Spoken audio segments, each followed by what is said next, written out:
This a new way? Yep, my buddy Mo told me about it.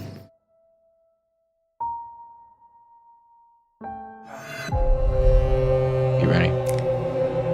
This is gonna hurt. Mr. Leibowitz, let's get you embalmed and I guess cremated. Just in, 4 patients have escaped to hospital for the criminally insane Choke Valley last night. Is it we're dealing with some giant prehistoric parasite?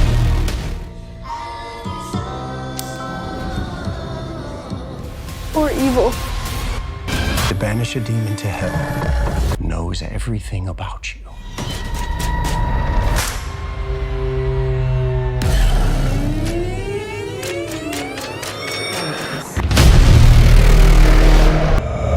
There's something in the water!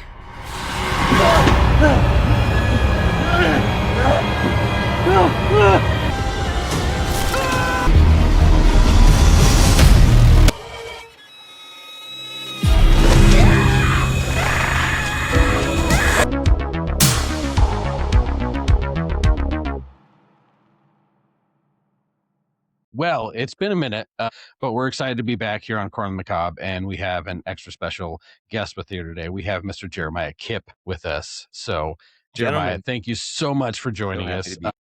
It was really exciting. Previous fans of your work, I was a huge fan of Slapface when that came out. That was a big one that we were all fans of. It was one of those movies that my dad, who's a big fan, and sometimes he actually comes on here with us, but it's one of those where he calls me up. He's like, "Hey, I just saw this one. You gotta watch it." It was one of those, and so that makes me so happy to hear. Well, thank you to your dad. Yeah, absolutely. And then, of course, with Mortuary Assistant coming out, it was kind of a 2-for-1 because we knew it was you, and then we also knew that John was in it. So it was like, awesome. We've got multiple reasons to watch it. Sure.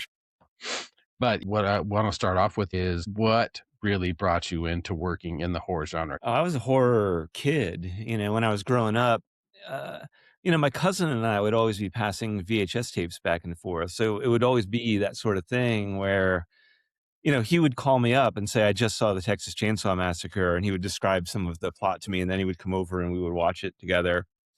So movies like that, like a movie like that in particular, you watch it and it's an incredible movie. Like it just fucking permeates you when you watch it. But it also makes you feel like you could go out and make it. Oh, yeah. You could find like-minded people and go out and make something like that.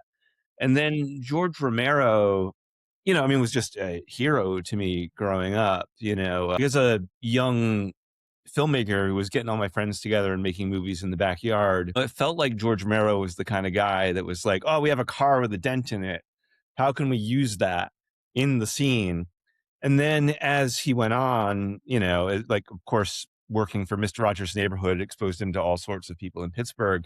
You've got the feeling that he was like, hey, why don't we call it the National Guard? Wouldn't it be cool if for Dawn of the Dead, we did a whole scene where the army was out there? And that inspired me enormously in ways that, went beyond horror, just into being like great stories too, of course.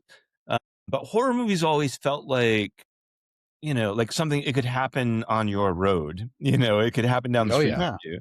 Like the characters in Don Coscarelli's Phantasm felt like me and the people I grew up with. Right. Sure. And the horror was happening to me and the people I grew up with, and Stephen King's books, of course, felt that way too. So when you go off and you're making films, it's not just that the means of production are easier. It's that, you feel like you can weirdly tell more personal stories, because if you're afraid of something, and it's like, oh, that thing was going to come at me, there could be a monster out there living in those woods, like it just feels more accessible. And on Slapface, the Romero thing came to mind all the time. Like I just took inspiration and said, you know what, we need police. Why don't we go to the local police department and ask them, and they were, of course, like, oh, the dad from Clueless is in this movie. Can we have our picture taken with him? What do you need? Do you need police cars? Do you need us? Do you need us to be in the final scene of your movie, charging at the house with, and then they were really creative. They were like, well, I see you have a hospital scene in your script. We happen to know some paramedics. If you slip them $100 and can shoot them out in an hour, you can have an ambulance and you're outside of your hospital scene. And that was all cue from people like George Romero, who just, it's like, oh, you knew the people at the shopping mall, and that is how you filmed there at night, and a lot of horror films get written with the means that are accessible in mind, and then you just plunk a creature into it, whatever floats your boat. Like in this case of your previous guest, Scott Hansen, he just throws some werewolves in, and just throw it in. Yeah, and is there any situation a werewolf isn't good for? I don't think so. I mean, I don't know. I feel like we're always hungry for a really cool werewolf movie. Yeah. Yes. Because the werewolf, it's just like, it's like the monster that's inside of you when you lose consciousness or you black out, or whatever, like then at night it's like it leaps out of you and you turn into the wolf man, and you're running around like killing your friends, and that's scary as hell, whether it's Lon Chaney in the old days or whether it's American Werewolf in London, which is, the film of my generation, through to Dog Soldiers and Devour and all sorts of cool movies. I think it's hard to do a werewolf in an independent film just because you have to have a head to toe creature suit or creature puppet or something, and that thing has to look excellent. Because the audience, if you're going to see a werewolf movie, you want to see the werewolf, Yes. And that's tough on an indie film budget. That's why you get so many zombies and vampires and found footage, what's that in the shadows kind of stuff. But werewolves are hard, I mean, that's also why when it's done well, those movies really stand out and are something special. Yes, they definitely do. It's something fans of horror in general, but any werewolf fans, and Randy and I are specifically huge werewolf fans. It's something you're always starved for, I mean, we were, unfortunately, the world blew its load on werewolves back in the 80s, you know what I mean? And it's just like, we've been chasing at that time. I think that there's like a real hunger for practical. There is. Yes. Not the CGI stuff that they were doing for a bit, because they were like, oh, we can do anything with CGI, we can do werewolves, and it's like it always looks like the phony baloney Mahoney. Exactly. But if you've got like a crack special effects artist and really talented filmmakers, like seeing the real thing, or seeing really good creature work, that's practical. It's like David Howard Thornton said to us in the last time we interviewed him. He likes to see practical blood, not CG blood, because an actor can react to it, and the same thing with a practical creature on set. The actor can react to it because I think people forget that movies are made for audiences for sure, but also at the same time, the movie that's being made is for the crew, the actors, the directors, everybody working on site. So it needs to be a good experience for those involved as well. And like you were saying, David said, it's just not as fun to sit there and try to react to something that doesn't exist. There's no fun in that.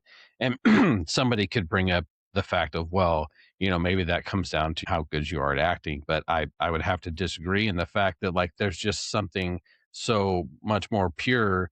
I mean, this art form was created to react with other living things or existing things. It was never meant for the things that aren't there. We were creating things that don't normally exist and be able to put them, in a fantastical setting, sure, but of practical effects and physicality. So, which obviously with your work is something that I'm sure we're not the only ones that greatly appreciate the fact that we're seeing, practical effects and actual things in your films, as opposed to, a lot of people these days, especially in a lot of independent film, we're seeing a lot of CGI getting thrown into these things. And now, of course, we're switching into AI now. It looks different. You can definitely tell a difference. I'm not sure how Hollywood got worse at CGI. I can't ignore, you know what I mean? Like, I can't help but like think back to Pirates of the Caribbean. I always think about Davy Jones and how wonderful he looked. And it was all, CG and everything like that. And it looks amazing and real. And then if you go to the theater now, and like Jurassic Park, where it's like we had Phil Tippett who was working on that, and so like even Spielberg knew it's like, even if we're doing CGI and exploring CGI to the utmost at that time, there was still a foot in the practical world where Phil Tippett, who created Ed 209 and RoboCop and so many stop motion brilliant things, and still is, he was, one of the secret sauces in Jurassic Park. Even though those things were CGI, there was still a footprint of an artist like Phil Tippett who made things by hand. Absolutely. Absolutely. Yeah. It's such a huge part of the horror culture. It really means something when we watch a film now, especially an independent horror, which, I mean, mainstream horror, we still get it too, but just not as much. They want to throw the money towards CGI. Recently, we've seen a lot of leverage Mm-hmm. in the theaters now with independent horror. What we've got within the past 2 years, we've got YouTubers making films that are Oh my making it God, on yeah. there. It's super exciting because that can only mean in the future that that's more access to independent filmmakers, which Yeah, for I appreciate Randy the and I, pipeline from YouTube yeah, to theater absolutely. screening. Yeah. Yeah, well, it's like YouTube's great for it. it's And like Scott Hansen. He just posted something, and I totally agree with him. And that's what I told him about modern audiences. They don't want the same old IP. They want something new. They want new stories. They want filmmakers, film artists again. And yeah, I totally agree with that. I want to see something new that I've never seen before. Oh, And yeah, you don't realize how much you're starving until you watch, yes, Possession and The Yeah. that's how you Bathrooms, get it. like, Yeah. like when those movies came out, and I happened to see them in theaters with big audiences in them, which was really refreshing. Because most of the time I've gone to the movie theater and it's like 1 or 2 people in there. And to Yep. see Obsession and Backrooms with a packed house of people who were reacting to the movie and really Yes, responding to the movie, exactly. it was really It is. incredible. And I was Yeah. like, we haven't lost it. We haven't lost Yeah, the it's thrill still there. for the movie experience on the big screen. And I encourage Yeah. everyone to see Obsession and Oh, Backrooms on the big yes. screen with the full Atmos Yes, sound system. And, it's Yeah. and just immerse yourself in those movies, which are so yeah, strong. and it's funny. Yeah, Randy and I just went and saw Obsession, yeah, Obsession. with Craig's daughter, and at Yeah. some point in the movie, Craig's daughter goes, "Nope." The audience lost it. They just started laughing because she said "nope" really Oh my loud. gosh. and I love yeah, I mean, She did. I love it. It's crazy because it's a different experience when you go to a theater for a horror Yeah. film. Yeah, Because and, I normally was when you a go little to, when they theater, said Mortuary Assistant was going to get a theatrical release, I was happy, but I was also a little concerned because I'd seen a couple of great horror films and like indie horror, like Night Patrol and Late Night with the Devil. I saw those in the theater, and there were very few people in attendance, even though both of those films are great. yeah, You oh know? yes, And, yes. and I was like, man, nobody's going to come see our movie, even with the fan base for the video game. And then we were very pleasantly surprised. They opened in, not that many theaters across America. It was like 200 theaters, but the gamers and the fans went out of their way to go see the There you go. movie. So when I Oh, saw it, it absolutely. was like 3/4 packed yeah, and it's a house great with movie. people responding to the movie. And then I was hearing reports from around the United States, friends of mine in different parts of America who were like, no, people are coming. It's like, pretty full audience watching this movie. And I was like, after seeing Obsession and Backrooms, I'm like, maybe it's just that thing where, when Terrifier came out and everybody was just so desperate to receive a slasher movie with really good kills in it. And, with these movies that are coming out right now, it's like, oh, people just want to see movies that are not, just in, like the one of like 25 sequels to something Right. like Right. that, and Yeah. and just, that word IP, it's just become just such a Yeah, dirty word, where it's like, yeah, really. It it's has. like It IP, has. it just sounds alien, like Yep. like AI or something like that, as opposed to like damn good story. And yeah, Backrooms developed fans on YouTube, but then when it came out in theaters, it feels like an original experience. And I Absolutely. know the game creator of Mortuary Assistant was very happy about having this game be adapted into a movie because he and I feel like indie horror games, there's so much great storytelling happening in indie horror Absolutely. game space with gamers like playing these games that are of course wonderful games, but they're also damn good stories with wonderful characters. And they're more weird and idiosyncratic and different than a lot of the stuff that mainstream Hollywood is Mhm. giving us. And that's refreshing. Yeah, Like you said, there's a lot of really excellent stories sitting there. And here we are trying to make a sequel or remake, or, I always see this movie's based on a book, and like the book came out within the past like 2 years. And I'm like, what are we Yeah. doing? Why are we doing that? You know how many books are sitting on shelves? Just like pray. It just so how many desperately horror need to books be are made sitting on into a shelves film. that haven't been made into a movie? That would be extraordinary. And if you just, scope around, the indie horror book space, you're going to find like within seconds, you'll find like 20 books that are extraordinary that will gross you the hell out, that you'll read Oh yeah. and you'll be upset by. I have a feeling that more of those will get made into films too. There's an awareness. There are whole other categories to look into for original narratives. I feel like we're going to see a lot more of that. I mean, video games is Oh, just I think one so. part of that. Like Iron Yep. Lung and Exit 8 and all those really good adaptations from game to screen.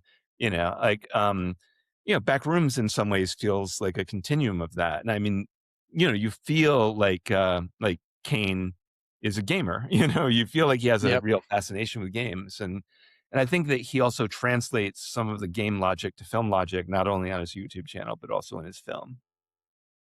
Absolutely. Absolutely. I think there's been some really important people on the forefront of bringing independent film to a broader audience. And now every year we go by, we're really gaining momentum. A big kickoff for that was when we got Terrifier 3 in the theaters. Absolutely. You kind of felt like a shift there.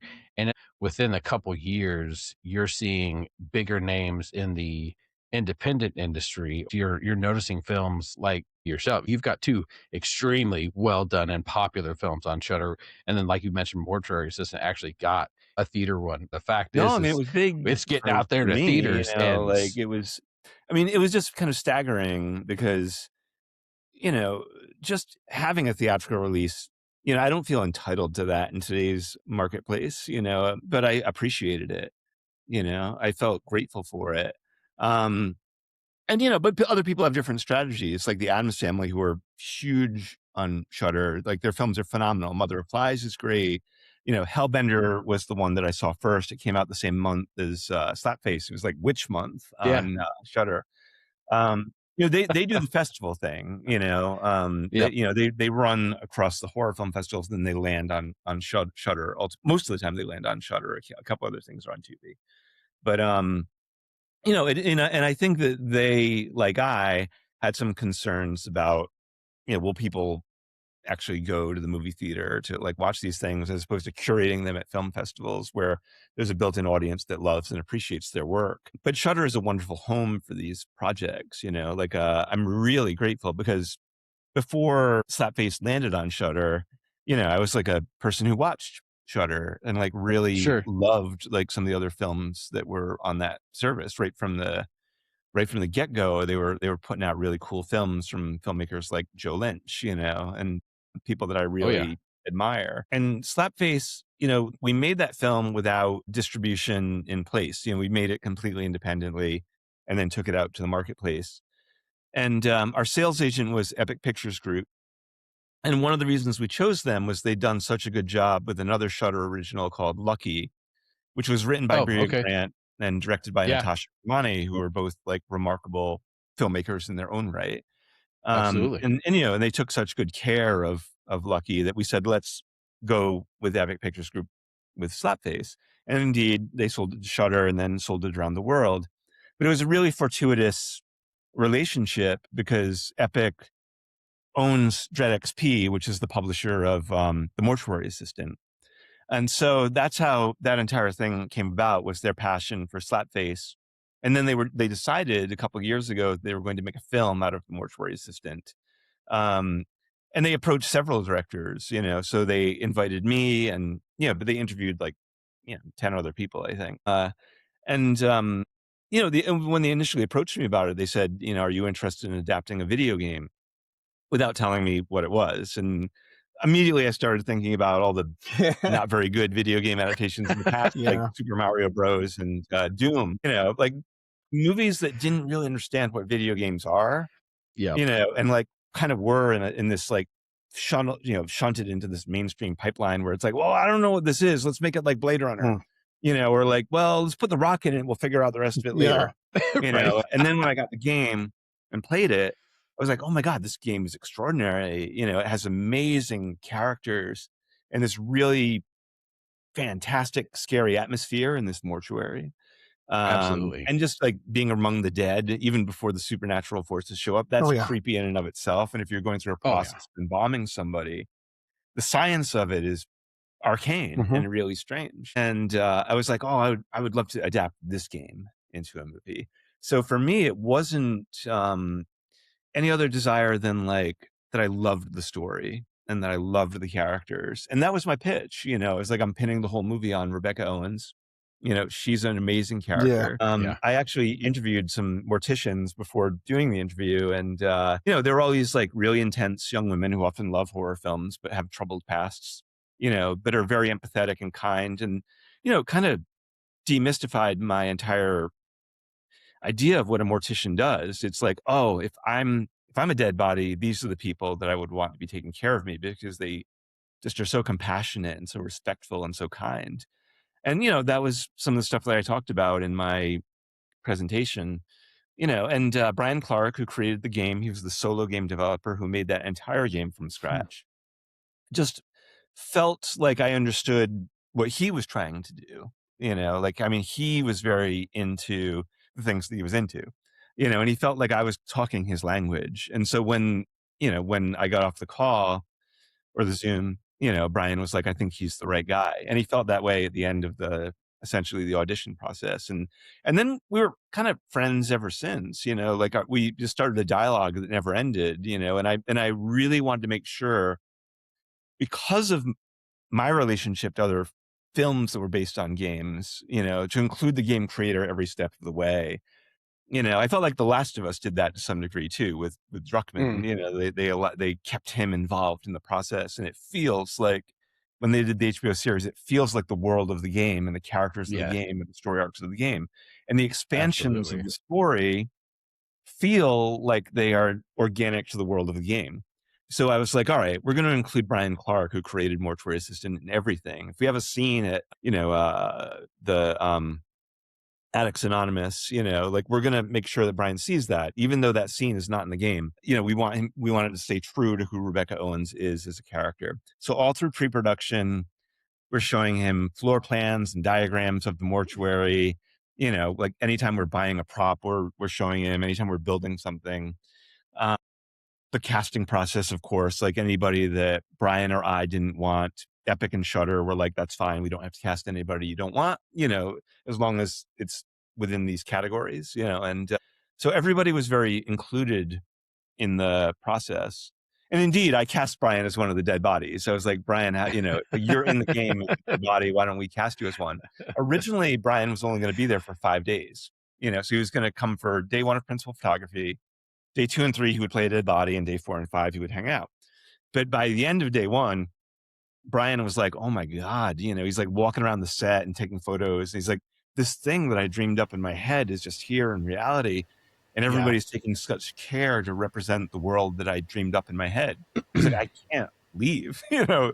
So he called up his family and was like, this is a once in a lifetime opportunity. I'd love to stay the whole time. And, and he did, you know, he was with me every step of the way. And there were wonderful days on set where like, there's a monster in the film called the Mimic, and a great actor named Mark Steger from Stranger Things played that monster.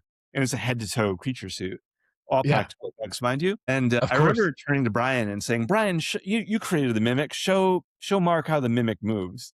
And Brian is like moving around like the Mimic. And it was really incredible. I was like, oh, this game creator is getting to talk to an actor playing his monster and tell him how the movements are supposed to be. It was like quite uncanny. And indeed, all through post-production, sound design, even the premiere screening of the film in New York, you know, Brian and I introduced the film together. We did a lot of press together, you know, and we're still talking all the time. I mean, he caught the movie bug. Now he's writing more scripts.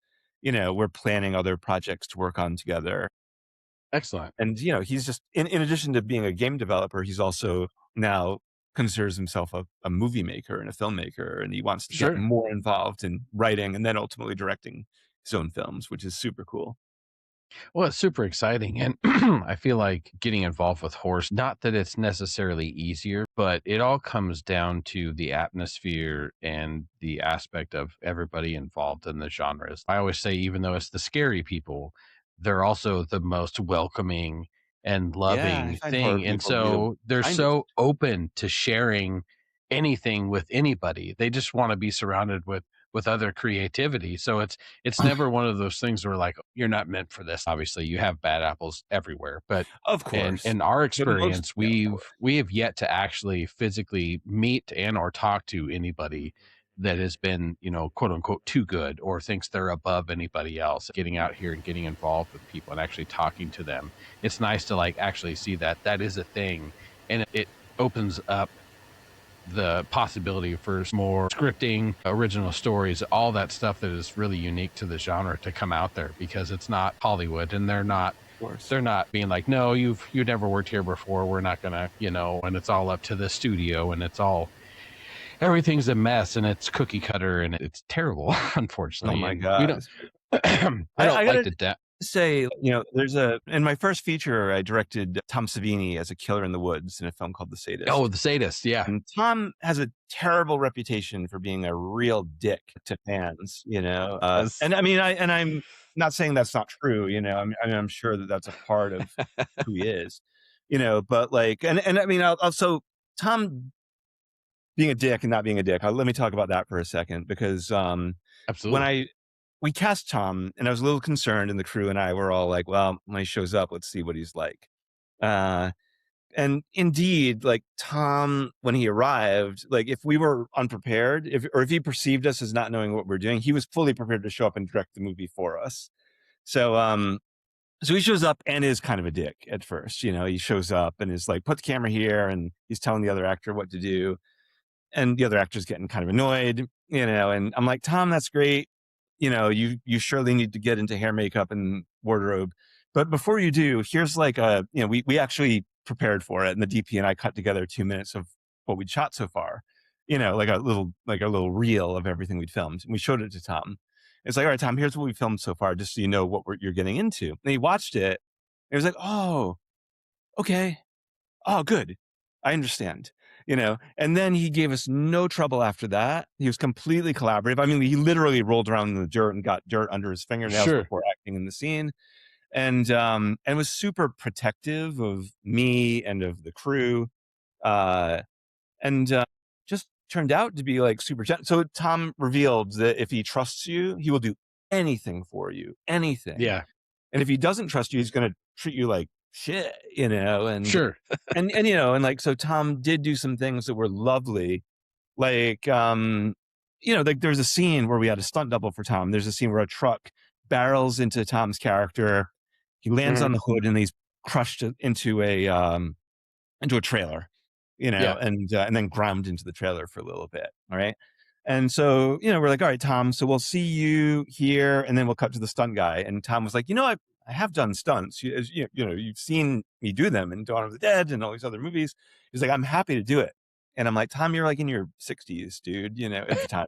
It's like, I don't know if I feel comfortable about this truck hitting you, and Sure. Tom was like, well, and they drew a little map. He's like, well, if the truck is here and it's driving at this speed and I'm here and the camera's here, it will look like it's hitting me just from the angle. But wouldn't it be cool if it were actually me, like getting hit by the truck and like landing on the hood and being piled into the thing? And he was very convincing. And we put the camera there and it's like, oh my God, he's actually right. It's like, it looks like it's barreling right into him, even though it's Tom jumping onto the hood instead of getting mowed down by it.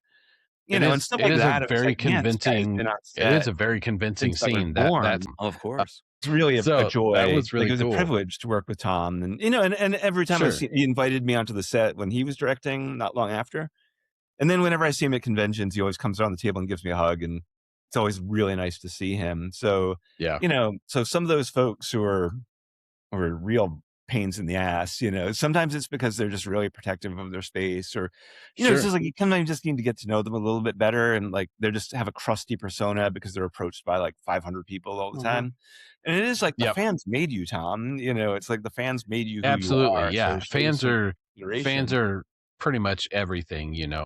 And for the most part, everybody recognizing that real cool about it. I get the feeling that Tom and other people like him who've just been in the genre for so damn long. There's two aspects for me. First of all, there's the aspect of, I think it plays into it. It's not that they're necessarily arrogant or assholes. They are just, there's some people most people in the genre that are operating on a creative level that is sometimes higher than your average person. So I think maybe that comes off as being an asshole or being, overconfident or things like that, when really you're just kind of operating on how you normally operate with things. Sure. You know what you want, what you want to do, this type of thing. And then another thing with Tom I see is, again, he's been there for so long, he's probably fucking tired. And you know what I mean? It's kind of a known thing, and it's been a known thing for him for a long time. If you ask somebody about Tom Savini, they're like, yeah, he's kind of a prick. And it's been that way for a long Forever, time. So he does have that aspect to him. But as you mentioned, I think a lot of it is because, people like him, they're just protective. And I mean, when we're talking about somebody that is the reason that a lot of stuff we have today is even there in the first place, you know what I mean? So like, Oh, sure. to me, I try to give a little bit of a leniency when it comes down to that type of thing. But it's a really cool story. I'm glad that you actually got a chance to talk about Tom, because it was obviously something I want to ask about, because I'm not sure we've actually talked to anybody. I don't think, Randy, have we talked to anybody that's actually worked with Tom before? I don't. Other than, I know Randy has actually had a chance to meet him and talk to him on a couple Oh, okay, right occasions, on. but I don't know if we've actually Yeah, worked. yeah. I don't know if we've talked to anybody that's actually worked with him I don't outside think of so. that. So it's Oh, cool that wait, you wait. actually had a good Yeah, story. I I love mean, the guy. we've talked to Kane Hodder. We've talked to Yeah. I think he's worked with Tom. Yeah, nobody has a bad think word to say so. about Kane But Hodder. The guy's total pro No, and wonderful man, guy. Kane's a fucking oh, he hoot, man. is. Kane's probably one of our favorite people that we've He's ever got some worked. stories. He's like a little kid constantly at Yeah. an amusement park, and Yeah. he's just like so excited about He's living the anything and dream. everything. But outside of Tom, you've gotten a chance to work with a couple of other people who I think are really talented, and actually two of them were in one movie together. You got to work with Tom Sizemore, and you got to work with Eric Roberts, who are two people that I personally think are incredible actors. And I think Eric Roberts is one of the most forgotten and underplayed actors. When I was a kid, I really loved Best of the Best, the movie. Best of the Best So is awesome. I love Eric Roberts. He does a lot of independent horror work, which I think is fantastic. But since you were talking about Tom, we would like to know how it was working with Tom Sizemore and Eric Roberts on set. I also loved working with Tom Sizemore, and we caught him at a really good time because Sizemore had a pretty checkered reputation, to put it mildly, Yes. because he had tremendous drug problems and, and just a bunch of other problems, and I felt really lucky in my experience with Sizemore, who I also really liked, because he was just coming off a Nicolas Cage movie and he was about to do Twin Peaks: The Return. So he was Nice. Yeah. sober when he came to work. And, he was very prepared. He knew his lines letter perfect. The thing that was really remarkable about Sizemore was how considerate and respectful he was to his co-stars. He treated the scene partners, like very, he was very inclusive and very generous with them and made them a part of the scene. He was not afraid of giving the scene to another actor. Like there was a very young actor that he played an interrogation scene with who was really going for it. And Tom saw how much the kid was going for it. And he was like, Jeremiah, I'm going to play it like I don't know what I'm doing. I'm not going to be in control. I'm going to be more like stepping back and like not on the back foot and not sure what to do. And I thought it was so brave of him because like Sizemore, you think of him from Heat and Saving Private Ryan is the guy who comes in as the coolest guy, and Sizemore was like, no, let me be vulnerable. Let me be concerned, and I was like, wow, this was really courageous of him to not have to be the cool looking guy, and it indeed made him look way more cool because it made him, because you bring to the scene like everything of Tom Sizemore, and it's like if Tom's concerned, we all should be concerned because Sure. I don't know, I just found him to be like a really generous, cool, super professional guy, and but I did also see him super high at the premiere of the film. So like when I worked with him, he was talking about wanting to make a comeback and trying to do stuff like not be on the show Breaking Bad, but do stuff like reinvent himself the way that Robert Downey Jr. did, or like get on a TV show and like play a really cool character. And I was like, dude, the guy's still got the magic of what he's always had. He was as great an actor as like Gene Hackman or something. But then I saw him at the premiere and he was so blasted out of his mind on drugs and he was falling over things or whatever and unable to stand up really. and he wasn't able to show up to work the next day on somebody I know's movie, where they'd had like a lot of military people, and like the US military donated a bunch of stuff. And so Tom, like, it was really tragic because the man had a profound gift and was also a genuinely good guy. Like, he called his mom before shooting one of the scenes, and I was like, oh, he's still friggin' Tommy from Detroit who has to call his mother. And yet seeing him the other side of Tom, where it's like the demons would take him over, and not that he wasn't mean or anything like that when I saw him wasted, but he was unable to function. And I was like, oh, this is why he can't get hired. He's too much of a liability now. He's got like a terrible addiction. And like that can like, and it's not even his talent. It's just his demons that like really got the best of him. So it was very tragic in some ways, where like my heart went out to him. And even, like we had to do a Q&A together while he was high, and I just made a point of saying, it's like, hey, Tom, I mentioned the thing about how Tom was so cool with his co-stars. And I said, well, it's because he was like a 5 and under day player when he started out. He was like a guy who would show up for like one scene and be great. And then after a little while, he was a guy who was in a couple scenes and was great. And then he was a guy that was a notable supporting actor in like big movies. And then he's in Saving Private Ryan and like, kind of like deserves that place of being like a major star, because the guy paid his dues to get there. And I think that's why he was so cool to all the other actors who were paying their dues, is because he was them once. He was the guy who was supporting the star, and now he's the star, but he's not going to treat himself that way. He's going to treat himself as like the guy who's helping the other person look good, and I thought that was just the utmost, he's an actor's actor. He was, rest in peace, Tom Sizemore. But like, I'm grateful for my time with him. I really loved the guy. And, I regret that I wasn't able to work with him again after that. And then Eric is just a hoot.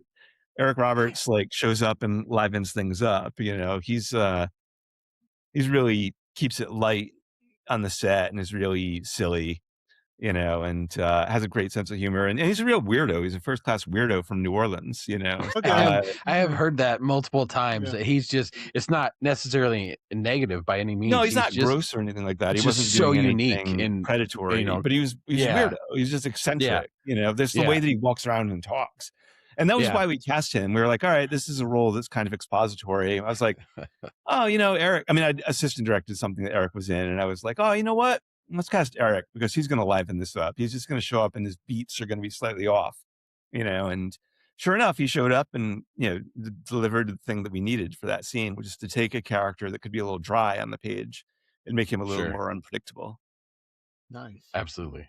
Pointing out what you just said, I think, is something really important to hear a filmmaker say, because not all of the character is just on the page. Because when they read a script, or like, this character's kind of dry, and then they maybe either accept that, and then the character is dry on film, when it really needs to be just a little bit more, because we all know that nothing kills a movie like poor characters, whether it's just acting or casting. Like, those things will pull you right out of the movie.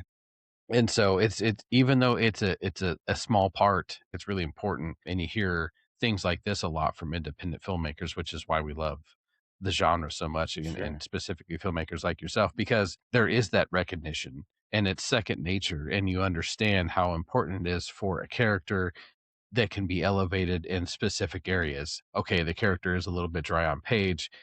We're going to cast somebody that can just liven that up a little bit. And just something as simple as that can really alter a movie, and not just for those scenes, really just overall as it is a watching experience for the viewers. So like I did a short film that was not a horror. It was a romantic drama set in a children's bookstore. And the casting director, Carolyn Sinclair, who cast Slapface and so many other things for me, she was like, what do you think of Keith David for this part? And I was like, Keith David is not going to do it. Like, we'd offered Keith David a role in Black Wake, which was the film that Sizemore was in. And, like he, it was like his rate was ridiculously high and he didn't want to do it.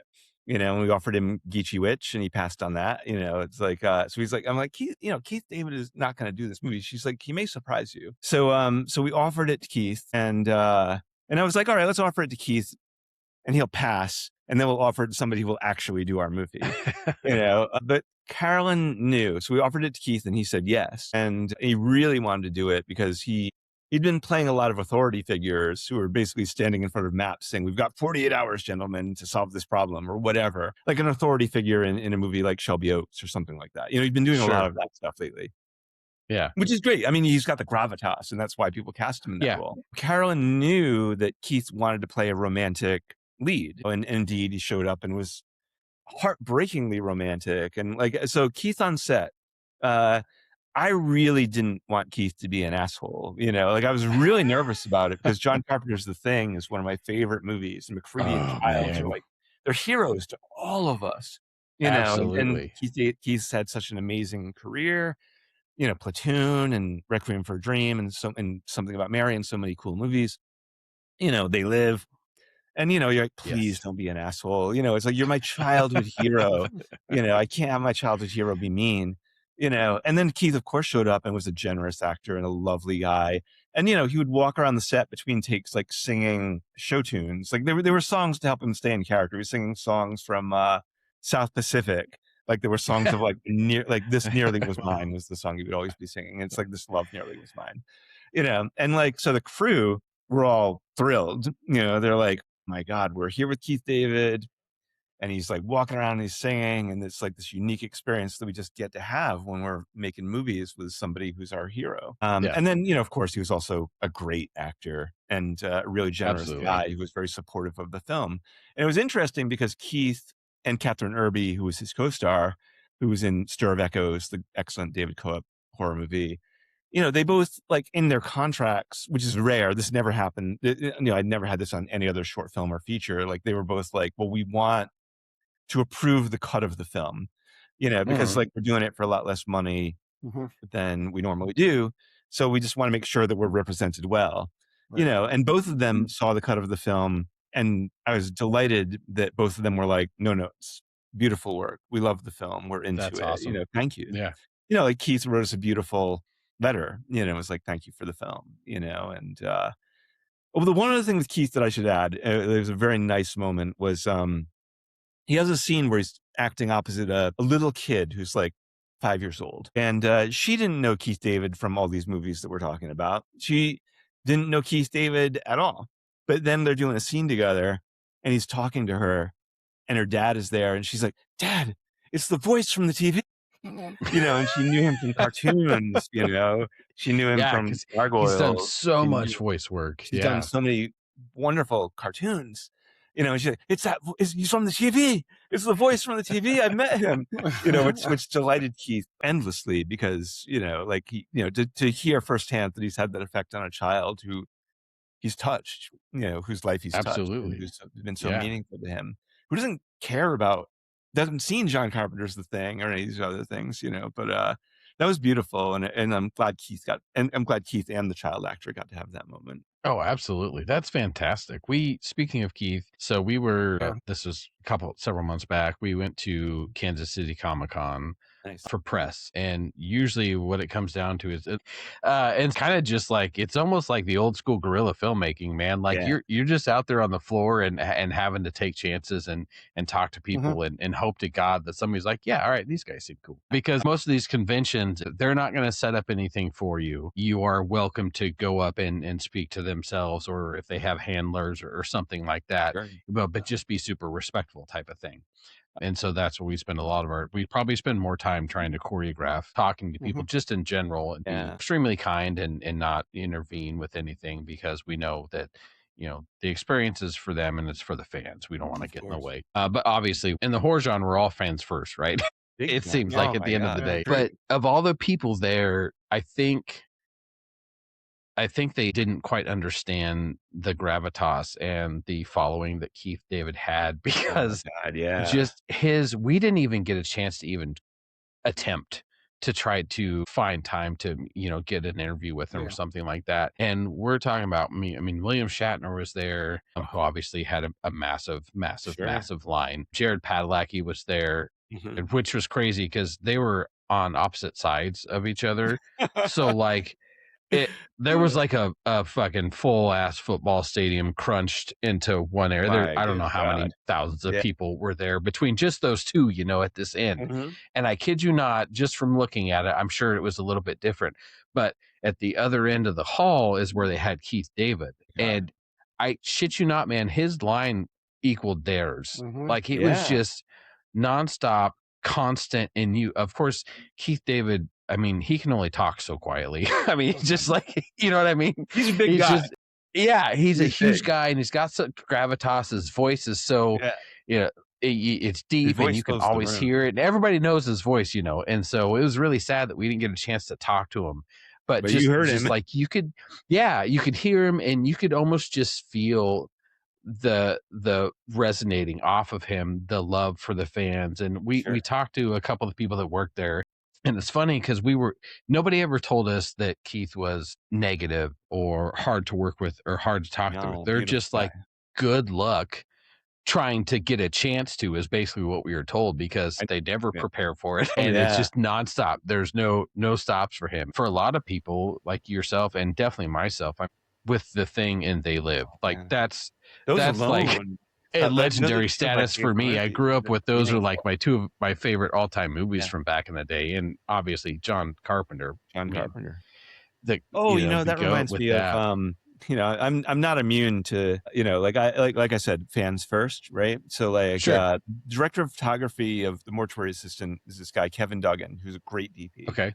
And he was the camera operator for Dean Cundey twice. And Dean Cundey shot The Thing, Halloween, and so many cool movies. Absolutely. And, you know, we talked about Dean, and he was like, oh, I learned so much from working with him. He had so many good stories about The Thing. And we both nerded out about Dean Cundey because we both love his work so much. You know, we were shooting widescreen like John Carpenter. And anyways, we were doing lighting tests for Mortuary Assistant. We posted some of them online in a very non-spoilery way. It was just like lighting effects. And the very first you know, the like icon that came up was like Dean Cundey.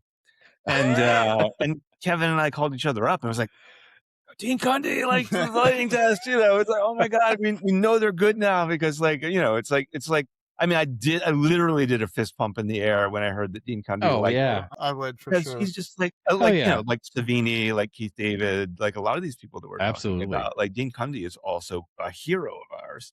You know, like when Kevin camera operated for him, he was operating for one of his icons. You know, and you know, and when you're working with somebody, they don't become an icon anymore. They just become like a person that you're working with. Right.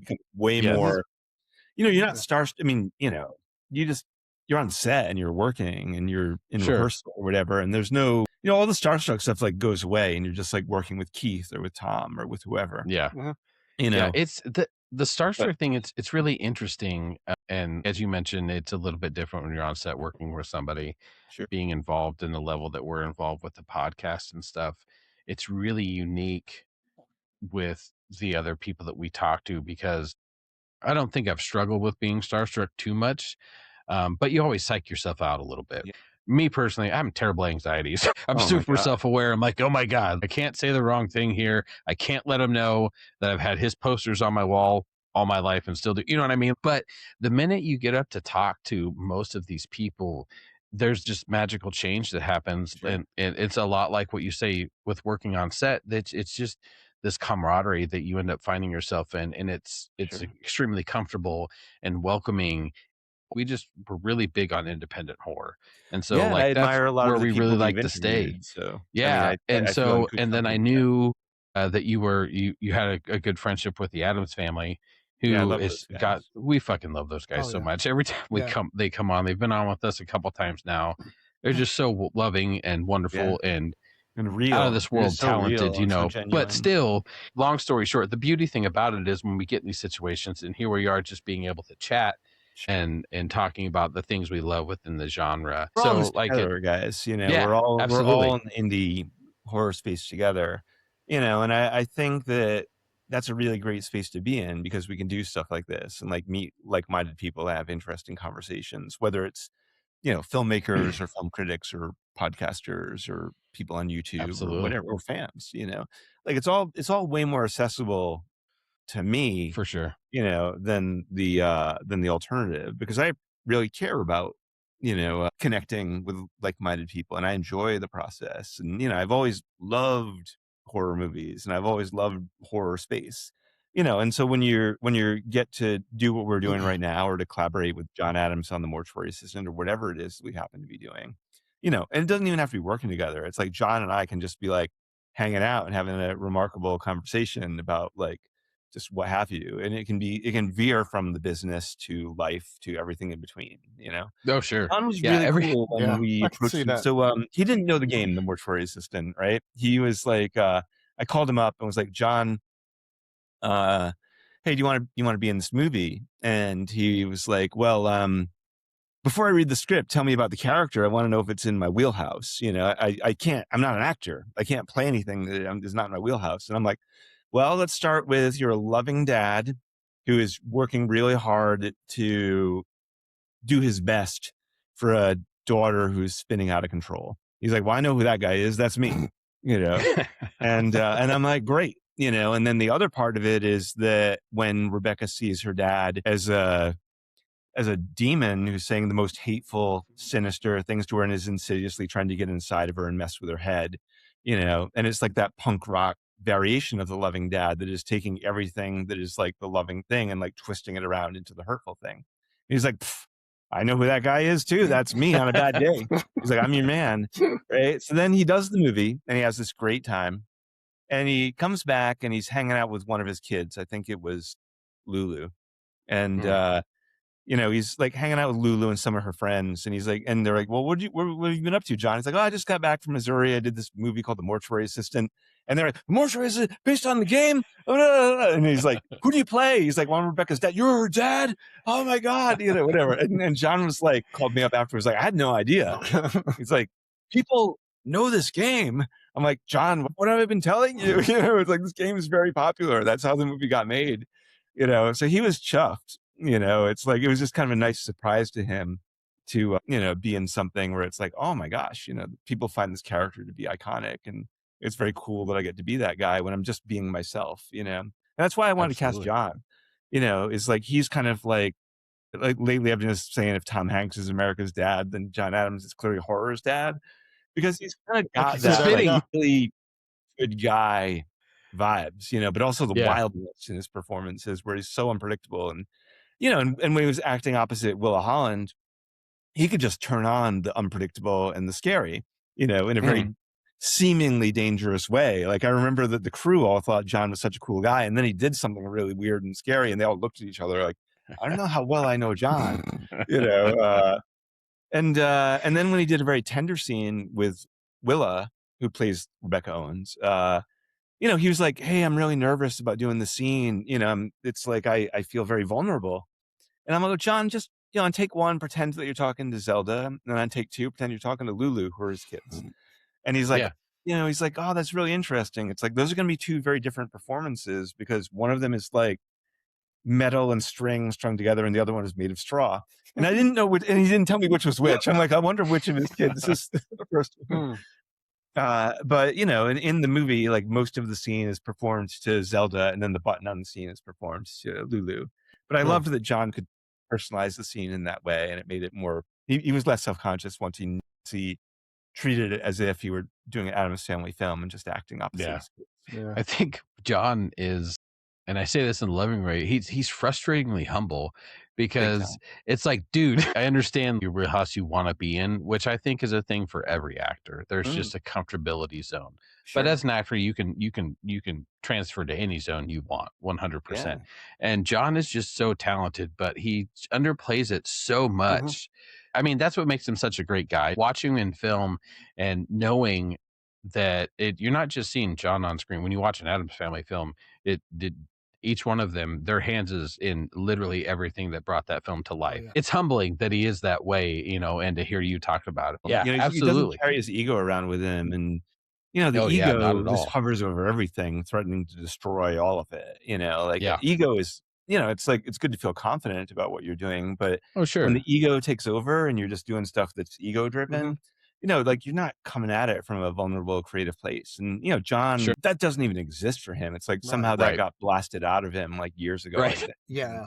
You know, and he's just like this walking around like, you know, a vulnerable, interesting person who is committed to things being unvarnished and real. And it's something I really wanted in Mortuary Assistant because the movie is so polished and like pristine. And I was like, you know, like it's great to have an element like John Adams in there who's like gonna bring something rough and ready and real. Sure. Yeah. You need a little grime on the polish. The Addams Family movies are beautifully unvarnished, no ribbons, no Man. bows, and that's what makes them feel Yeah. so real, like Yes, it's so real. Like and some of the best movies coming out of the horror space right now. Mother of Flies, I remember the last time we talked to him, that was something that I wanted to talk about first because just in the opening, like it's so beautiful and wonderfully shot. But it feels pristine, but at the same time, it's dark. You feel that uneasiness. And the Mortuary Assistant, there's definitely a feel of that within the Mortuary Assistant. And part of it is because with that setting is kind of pristine and clean. You got a doctor feel to it. So in the back of your mind, I feel like you have that little bit of just cleanliness to it, over cleanly that you would at the dentist or the doctor, but at the same time it's still grimy. And throughout the Mortuary Assistant, that was a feeling I couldn't quite shake, that there's something so pristine and clean about a setting like that, but there's something dark and gritty and gross, and the juxtaposition between those two makes it extremely anxiety driven, which makes the movie that much more intense, that tone atmosphere alone. Right. So that's one of the things I really loved about anxiety. Like you were talking about it before. It's like, with Slapface and Mortuary Assistant, both of those movies, like I also am personally a very anxious person, but I like to put that anxiety into the body of the movies, I don't like to walk around wearing it in my life with my friends and stuff like that. Yeah. So, it's like I, kind of walk around the world, like trying to approach everything with tremendous warmth and goodwill. But inside of me, like I'm a terribly anxious person, which is probably why I love horror films so much. And I'm right there with you, man. But the goal was to infuse Slapface and Mortuary Assistant with that level of anxiety, where it's like something bad's going to happen. Something bad's going to happen any definitely second, there. and we're waiting for it. I think that's one of the reasons. Wait for it, the worse it feels. Yeah, I think that's one of the reasons I'm so attracted to both of those films, because exactly like you mentioned, there's so much anxiety driven in that, and I'm such an anxious person that drives me within the film. Being a horror fan, you don't really get scared anymore. No, So I mean, when you watch a film and it makes you feel something, yeah, when you feel something, when you're emotionally pulled in by it, that's what gets me. exactly. That's what I'm most excited about in movies now. I saw the Back Rooms.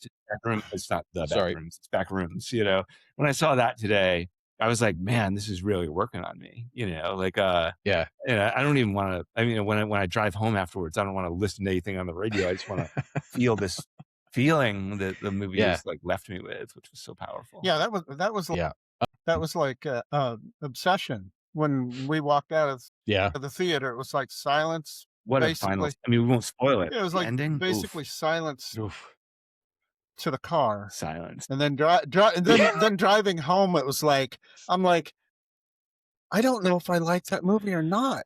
I don't know if I love that movie. Right. I don't know how I feel about that movie. Not because it was bad, in a great but it's way. how you felt.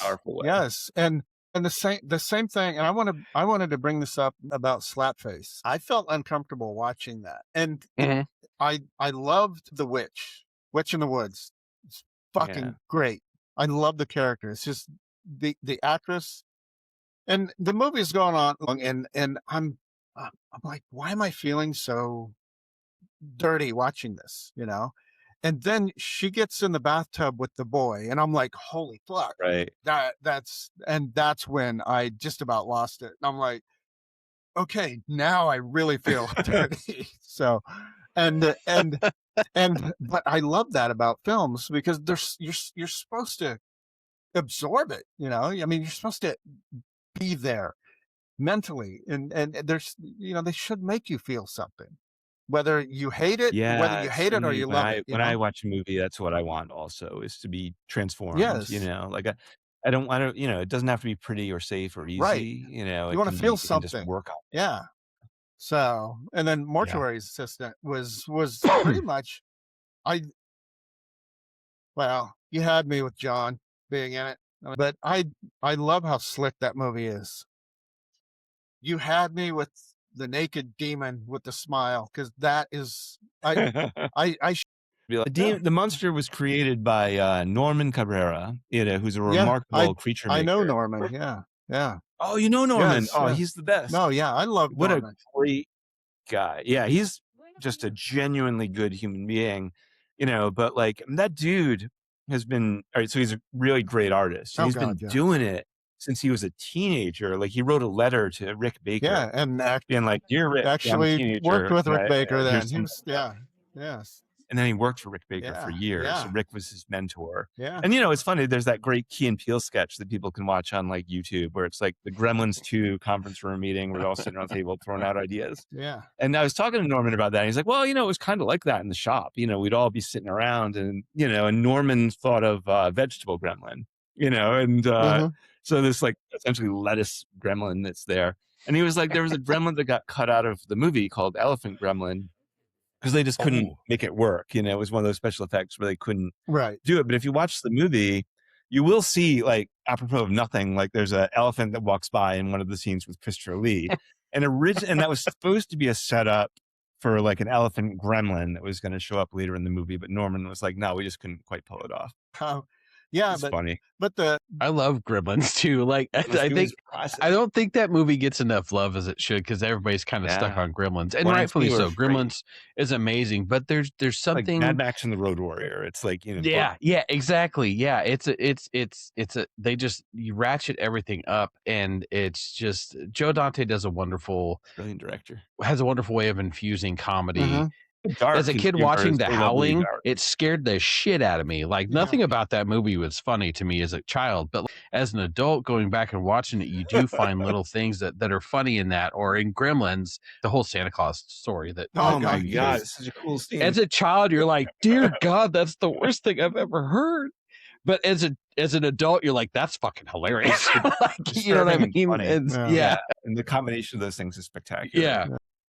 I want to talk about Slapface a little bit with Mortuary Assistant, or like Black Wake and The Sadist. You were contacted to see if you wanted to direct those films. Slapface was more your film as opposed to one of the ones that that was brought to you. Slapface to me has the most interesting mythology and folklore behind that. That's good to hear. And so I wanted to pick your brain about the whole creation of that mythology with the witch.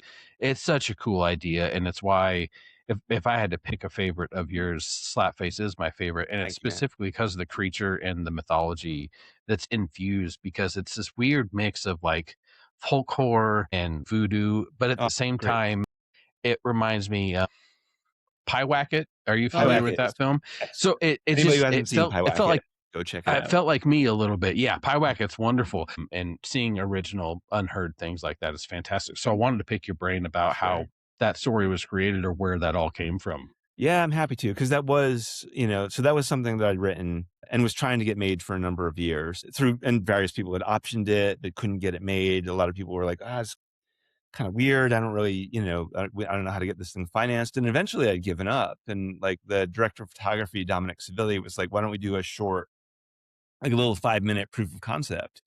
And we did that and did the festival thing with it. And that's how we found the producers that ultimately made the feature. So it wasn't like a short that we expanded. It was a feature that we made into a short, and that got the feature made, which is interesting. So I knew of the short. I didn't know that you had made the short because you wanted to make the movie originally. It was because of the that's kind of feature. cool to hear. That's cool to hear. And because I had no idea if we would ever get that feature made, I was like, well, let's do a short version. And if nothing else happens, at least I'll have that incarnation of it. But yeah, the movie came about because, I kind of wanted to make a movie about where I grew up. I grew up in a very rural, isolated in the woods, Rhode Island, and while I wasn't friends with the 10-foot tall monster, there's a lot of stuff in that movie that was either based on me or my grandfather. And my grandfather would tell me stories about his childhood. And a lot of that is in the movie, where it's like these three girls are chasing after the boy, throwing rocks at him, but then one will circle around afterwards and like, you're my secret boyfriend, kiss me, but don't tell anyone. Like that'll happen to my granddad. And my granddad's dad played Slapface with him, which was in the movie. It's like the older brother and the younger brother are slapping each other in the face as this punishment game. So instead of just punishing the person who did something quote unquote bad, they're slapping each other so they both feel the pain of the thing that happened. And that was something that my granddad's dad did to him, and his dad learned in an orphanage. Like the orphans would do it to each other, which is pretty screwed up. Interesting. Okay. And so I was rereading Mary Shelley's Frankenstein, and there's a wonderful bit in the middle of the book where the monster is outside of a farmhouse looking at the people inside. And I was like, what if a monster were outside and looking in and they were playing Slapface in there? It's like, that's disturbing, Right. because like a 10-foot tall monster is scary, but like people doing that to each other is human terror, And so I was Yes, like, all right, that's the movie, 100%. like that's exactly what we're going to do with the Slapface. And I expanded it from there. But the monster, once I was like, all right, well, 10 feet tall, like the monster in Frankenstein, I want to keep that. But like, what if she's a witch? I'm from New England, and we have a long history of the Salem witch trials, but also Sure. Washington Irving and Rip Van Winkle and the Headless Horseman. There's loads of folklore everywhere. Like you can't walk around New England without running into folklore. right. Like H.P. Yeah, Lovecraft yeah. is from my home state, Oh, so there's yes. lore everywhere you go, and you can't escape it. Like there's lore within families, people tell these, people like with, you know, you'll just like, if you're come from a lower income family, you got to find ways to entertain yourself besides TV. And like, you just, tell each other weird stories or like, create stories about things being out in the woods. And the monster did develop a lore from that, like I wrote an entire history of her. It was Oh, like, that's okay, here are all awesome. the rules of like who she is and what she does and what Right. she wants from the children. But also, the game of telephone, it's like sometimes the lore gets misremembered and there are different stories. And I really loved Clive Barker's Candyman and Bernard Rose's film of Candyman and Candyman Yes. 2, Very Well to the Flesh. It's like the Hell way yeah. that like Candyman's lore, the way it would be passed on, but the way it would be like imperfectly passed on, in this urban setting, I always thought was incredible. And I was like, well, a rural folklore works the same way where like, kids are telling each other scary stories, but then as they Sure. get passed on, they keep moving around and they're more flexible. And I was like, okay, the story of the monster is going to be that flexible, but the reality of that monster that I'm going to know and that Lucas Hassel, who played the creature, will know, uh, that's going to be foundational, and it's like, we're going to create rules for ourselves that we won't deviate from, but also we won't over explain those rules. We don't do exposition dumps in the movie saying, here's how the monster works. Right. We You just want that mystery. show Right. You want that what it mystery. does. That mystery helps the Yeah. horror. And I think that, the two movies that we talked, that just came out, Obsession and Back Rooms, like they don't give you a lot of exposition about they give you the rules, but then they let it go, and Yep. yet you always feel like the filmmaker knows what the rules are and is sticking to them, Mhm. and I think that's something in indie film and in mainstream cinema where it's like, if you feel that the filmmaker knows the rules of their monster, even if they don't explain it, you'll know that there's a logic to it. And the people who don't do that, who don't think about what the rules are of their creation, that's when it feels a little half-assed, and you're watching a movie and you're like, I don't know if they've Yeah. thought through all the rules, 100%. or they're It feels, playing their own rules in ways that make me distrust the filmmaker. So yeah, the it feels, mythology and the lore of the monster was stuff that was very carefully considered while we were writing it. But then also, like, how much do we show? Most of it we won't show, and that I think gives the viewer a lot of room to consider the lore. Right. Right. yeah, with a lot of the creatures and their lore, like you mentioned, sometimes that feels half-assed because you can't explain why you feel that vastness. You're questioning it not because you don't have the information, Sure. but you just feel that it wasn't explored in any way, shape, or form. Right. So when you Exactly. watch something like Slapface is a great example, like there's just something you feel while watching it that's like, there's rules here and somebody knows the rules. They're not giving us all the rules, but I fucking like that. I'm intrigued by this. I don't need everything explained to me, Right. nor does it need to be explained because that's what makes it so great and intriguing. So I think that really works out really well, specifically in Slapface, that you chose not to force feed the audience with the specific rules you created, but they're there because there's a backstory for the creature. Yeah. Feel it in And our I friends think and Addams that's Family really films important. too, like Hellbender and Mother of Flies. You also feel them infused with lore Mhm. that Yes. they don't feel the need to explain. They'll just show, Yeah. which Yep. is really the best way to do it. That's cool that you wrote all that for that. It shows you as a writer, director that you care about the audience. Big time. Yeah. Because, Big time. I think about the audience a yeah, lot. because And not in the spoon feeding sense of the word, but more like you're presupposing an audience when you're telling a story. yeah. Like when think about when you were a kid telling a joke.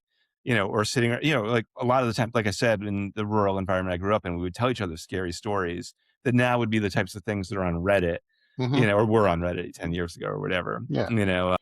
where we just tell each other stuff to spook each other out. But that presupposes that an audience is listening to the story, and you have a desired effect that you want to have on the listener or the viewer, or the person playing the game. In the case of Mortuary Assistant, the game, presupposing a viewer or player or an audience member, doesn't mean that you're, like laying out a trail of breadcrumbs for the audience, or making it, or just over explaining it so they understand every damn thing. It's more like you're telling them a story and you want to have an effect on them through the storytelling. And that's why you think about the audience a lot. And I'm sure you guys think about the people who are watching your show, like the people who are like listening to or watching your program, because like you're communicating something to them. Right. Yeah, I think there's a really fine line, and it's a really scary thing to try to work around with the audience. And like you mentioned, any form of audience, there's that juggling act of the kind of information. If you're overfeeding them information, then you might be saying something negative about their knowledge base or calling them stupid. But if you don't give them enough, then you're starving the audience at the same time. So it's kind of this juggling act. I'm not sure a lot of people really think about how careful you have to be with that kind of thing in order to portray the right story and the right tone and feeling you want your audience to feel. Because a great filmmaker knows what their audience is feeling, and it knows what they think they're going to feel going forward, and anticipates that feeling or what they think is coming. I think it's a really important thing to do because you don't want to insult their intelligence. And they're so smart. You don't. And horror fans, if you were to set all the genres and lay it out, I would put horror fan in the smarter spectrum, because you're so in tune to so many different things when you're dealing with horror. It's one of those genres that literally you can fit every single other genre that exists within a horror film. But you can't shovel horror film. Other genres I don't think can juggle that so well as horror can, because it's such an open stratosphere to use. But also you don't want to be so pretentious that it's negative too. I mean, the elevated horror term always bugged the crap out of me. Here we go. Those things are just horror. Like you wouldn't call Pet Sematary elevated horror, and like that book is terrifying and super smart. The Shining, the book and the movie are super smart, but nobody was like, Kubrick made an elevated horror film. It's like, it's just a horror film that is great. Right. And then the other one that kind of ticks me off a little bit is like when you're afraid to call it a horror film because like you feel like it might be a lowest common denominator thing. So you call it a psychological thriller instead. And I mean, there are such things as psychological thrillers that are phenomenal. Like, it's like the 90s were filled with them and they all had Michael Douglas in them. Exactly. I was literally just thinking that the 90s was horrible at doing that. Because they think it's a dirty word and they'll call it a psychological thriller because they think it sounds more classy. It just chaps my hide. I'm like, dude, horror has been with us since storytelling began. We've always loved being scared. And the thing is, it's always like the thing is,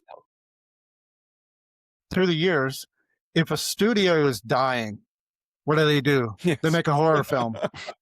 And a horror film can pull them because they know it'll make money. So, I mean, there's something about fear or being terrified of all emotions that drive you as a human being. Fear is the very top of all that. And like you mentioned, horror has been around since, it's at the beginning of everything because it is one of the things that taps into the deepest parts of us and is inherently there no matter what. Like they were making horror films, which is like exactly. And like Randy said, and it's funny that horror is the bad child until they need it to come save the day. And you mentioned like in the 90s, you mentioned that the thrillers or psychological thrillers. It's interesting because after the 80s there was that hole to fill because horror was changing. It was having to change and there was all these things happening in the world. And also with a new decade, you just have a whole new slew of people you're trying to tap into. So there was a void after the 80s moving into the 90s. We pumped out how many Fridays, how many Halloweens, but there was also a negative connotation to horror and they started to be afraid to call movies horror films.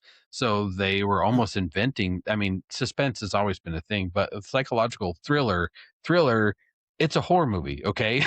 They just had to call it something else because horror was like, ew, gross. Yeah, we don't want and that here's around the us. thing. But thriller sounds smarter. But at the end of the day, like, yeah, everybody wants to watch a Basic Instinct. Everybody wants to watch the leg crossing scene. Yeah. But at the same time, that movie's a horror movie at the end of the day when you really think about it. Yeah. And you know what? At the bare bones of all of that stuff. Yeah. Or Cape Fear or any of that stuff. It's a horror film at the beginning of it all. Night of the Hunter, I mean, Night of the Hunter is so scary. Yeah. But there's one horror film that Craig and I will defend that it is a horror film that other people will argue, and that's Jaws. Oh yeah. Oh, yeah. Come on. It's a fucking horror movie. I mean, that's 100%. I constantly argue.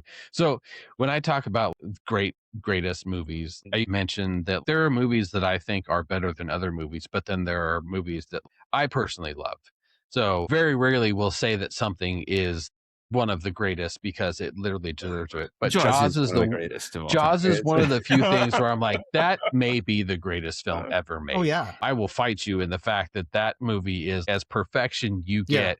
And if you are struggling to make a movie, just follow the script notes, follow the film, follow the story, and you're probably going to make it okay. Like, it's just one of those, of those things for sure. Earlier, you mentioned talking about Stephen King, and one of the most important. Now, I'm probably not as big a Stephen King fan as a lot of the other people. I don't think he's bad. Like Salem's Lot, that book scared the fucking shit out of me when I read it when I was younger. But The Shining, when I read it, because I read The Shining and Salem's Lot somewhat close together, and The Shining was like the most boring thing I'd ever read at that point. Now, granted, I was younger, but I was like, God forbid, can we just move the fuck on? And then Salem's Lot, like I'm like pacing myself as I'm reading it because I'm just so full of terror. But one of the most perfect things that King always does is the character aspect, specifically with children. So they're so good writing kids. It seems, I was wondering if a lot of that Stephen King with those kids, if that was a big influence with Slapface. And like you mentioned, you used yourself and your grandfather's, a lot of those experiences. Yeah, I'm sure it did because he wrote children so well. When you read and watch Salem's Lot, you're like, oh, that kid is into horror. I'm into horror. That kid knows all the rules of vampires better than the adults do. Right. And it immediately pulls you into the Stephen King world.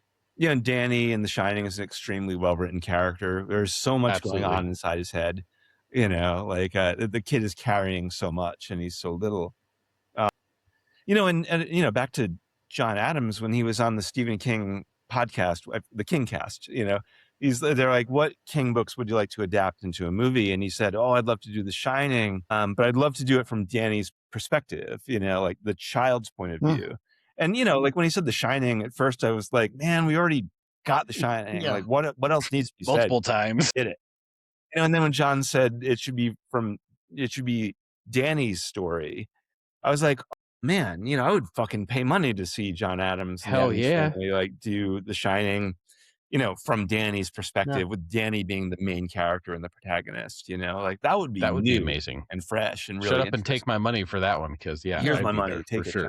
But Stephen King was a huge influence, but also it's like, again, I'm from New England, so like reading Stephen King books, it's like Maine, it's like further north than Rhode Island, but still like you'd be walking around Rhode Island and you'd hear people talking in that accent that Fred Gwynne has in Pet Sematary. And everybody thinks that his performance is like a cartoon in that movie, but it's like, if you live, around a lot of older folks, who are like that, Fred Gwynne was doing a friggin' documentary about that guy. I mean, like that guy was an accurate depiction of that kind of New England person that you run into. If you've been, and they say road like road on the East Coast, road. Road. I had some family that lived in Massachusetts. I hear a lot of the car in the bar, that kind of, and that kind of stuff. But mentioning that, we talked about King, East Coast. You mentioned New England over there. You've got Lovecraft. But it's like the New England folklore that we were talking about before. There's such a rich tradition of, Puritans were afraid of monsters and witches, and they were afraid of anything that was different than their strict fundamentalist beliefs. So anything outside Yeah. of that scared the crap out of them. And so Oh, sure. so there's a lot of terror in New England, in the forming of New England. And but there's like terror everywhere. Like if you Oh, go sure. down south, like I did in the Geechee Witch. So that story was set in a very specific Black community, the Gullah Geechee community. And the Boo Hag, who's our monster in that movie, is something that is very real to that community. They don't look at it as a thing that is like like there are bobcats and foxes outside my house from time to time, and they look at the Boo Hag as being something like that.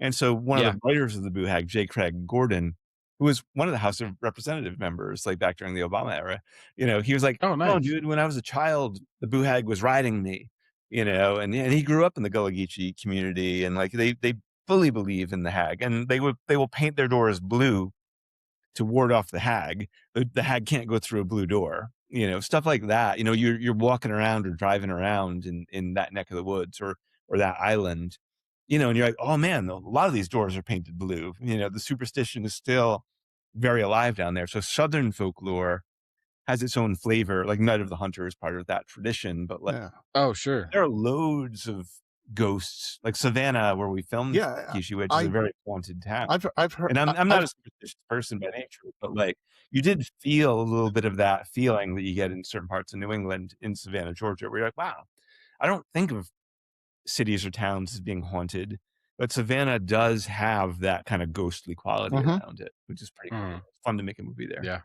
Yeah, absolutely. and I really want to do the blue door thing. Is what made me think of this. I really want to do Appalachian horror. Oh my God, take my money. Because I mean, they have those I'm superstitions too, like blue doors. What comes to mind for Appalachian horror, like off the top of your head? I want to do a werewolf Appalachian horror. Oh heck yeah, that would be amazing. Yeah, I know. There you go, werewolf again. up there, Man, in that mountains fits in Deliverance country. Incredible. To be terrifying. The werewolf, speaking of that, you were just talking about the South, and of course, like one of the main things you think about the South with folklore is like the bayou, and the Louisiana folklore is huge. And like you mentioned, there's something about that Southern folklore where like these people actually, like, they actively believe in this shit. Like you go down there and you mention werewolf and you start talking about like a Lugaroo, people are like, yeah, that's a real fucking oh yeah, that's and that's you tell somebody you tell somebody here in the Midwest that like a werewolf is a thing, they're like, yeah, you're fucking stupid. But like you go down south and they're like, oh yeah, you don't go out in the woods for the Lugaroo, it'll come get you. I've spent some time in New Orleans. It's I love New Orleans also has a rich tradition. Yes, and beautiful architecture too. Yeah. Oh no, I would love to make a movie in New Orleans. Me too.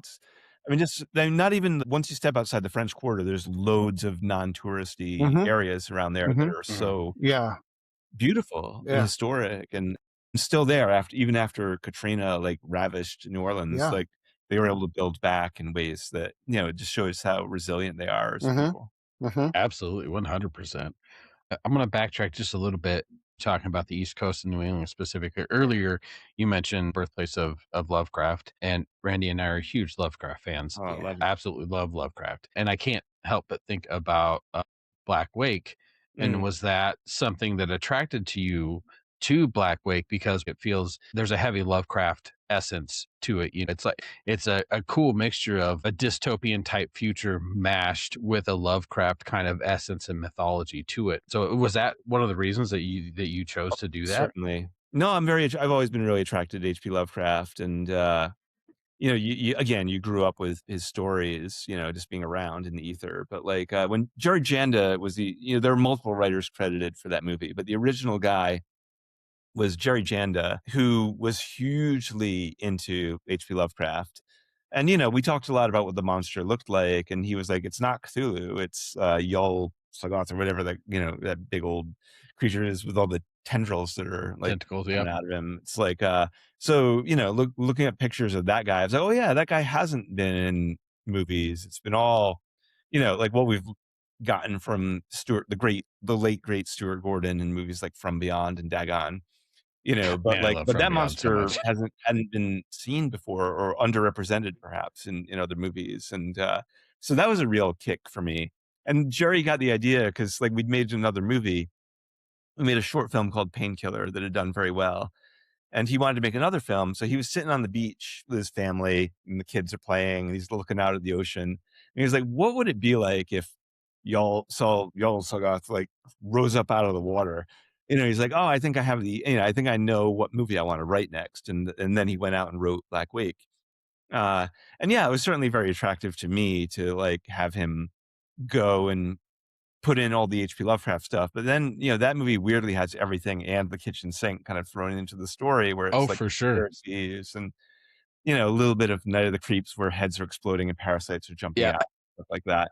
And I'm definitely. not sure if Jerry had that in mind when he wrote it, but certainly wasn't lost on me where I was like, you can't do exploding heads with parasites jumping out without thinking of Night of the Creeps and Fred Decker's like wonderful story. Sure.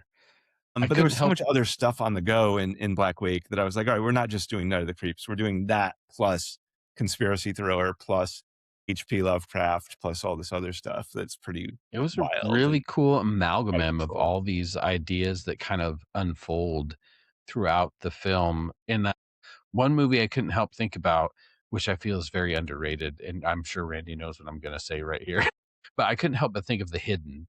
Oh, I'm happy to hear that. That in there. Yes. That's a criminally underappreciated masterpiece. I love The Hidden so much that I will defend that movie day in and day out. But that's definitely another one popping in my head. People listening to this haven't seen The Hidden yet. Go seek it out. Like it's uniquely unpredictable. Yeah, The Hidden. Like you start out, you think you know where it's going, but then like it takes so many unique turns. Yeah, and it has a great ending. Like one of those spectacular, which we won't spoil here, but like.